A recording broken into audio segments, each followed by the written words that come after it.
आदमी और गधे की कहानी। लाइफ में प्रॉब्लम चल रही है, कुछ समझ नहीं आ रहा है।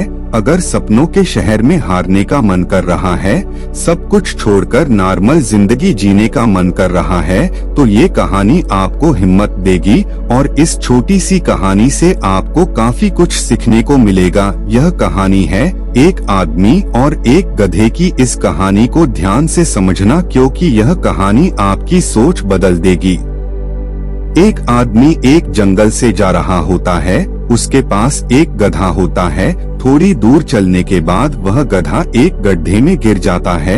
वह गधा काफी कोशिश करता है उस गड्ढे से बाहर निकलने की, लेकिन काफी मेहनत के बाद भी वह गधा उस गड्ढे से बाहर निकल ही नहीं पा रहा होता है। उस आदमी ने भी काफी अलग अलग उपाय सोचे गधे को गड्ढे से बाहर निकालने के लिए, लेकिन वह आदमी हार मानकर यह सोच लेता है कि उसका गधा उस गड्ढे से बाहर नहीं निकल सकता। वह आदमी ज्यादा सोच नहीं पाता है और यह विचार बनाता है कि इस गधे को अब इसी गड्ढे में दफन कर देना चाहिए, ताकि इसे कोई जानवर मार कर खा ना ले। आदमी को थोड़ी ही दूर मिट्टी का एक ढेर दिखाई देता है।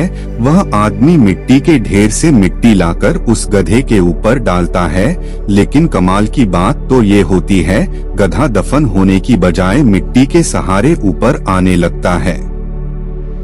यह देखकर वह आदमी खुश होता है और सोचता है कि मैं तो इसे दफन करने वाला था, अब अगर मैं इस गड्ढे को ही भर दूं तो मेरा गधा ऊपर आ जाएगा। इसी प्रकार वह आदमी उस गड्ढे में मिट्टी डालता है और गधा ऊपर आ जाता है। दोस्तों, इसी तरह जब हमारे जीवन में भी कई दिक्कत या परेशानी आती है, तो उसे हम सिर्फ अपने दिमाग में ही सोचते रहते हैं कि इस प्रॉब्लम को हम कैसे सॉल्व करें, और दिमाग में ही सोच लेते हैं कि अब ये प्रॉब्लम सॉल्व नहीं होगा और उसे छोड़ देते हैं। हमें उस प्रॉब्लम के लिए एक्शन लेना होगा, और जब हम उसे एक्चुअल में करने जाएंगे तो हमें और भी सारे आइडियाज आने लगेंगे कि कैसे करें, और वह एकदम आसानी से हो जाएगा।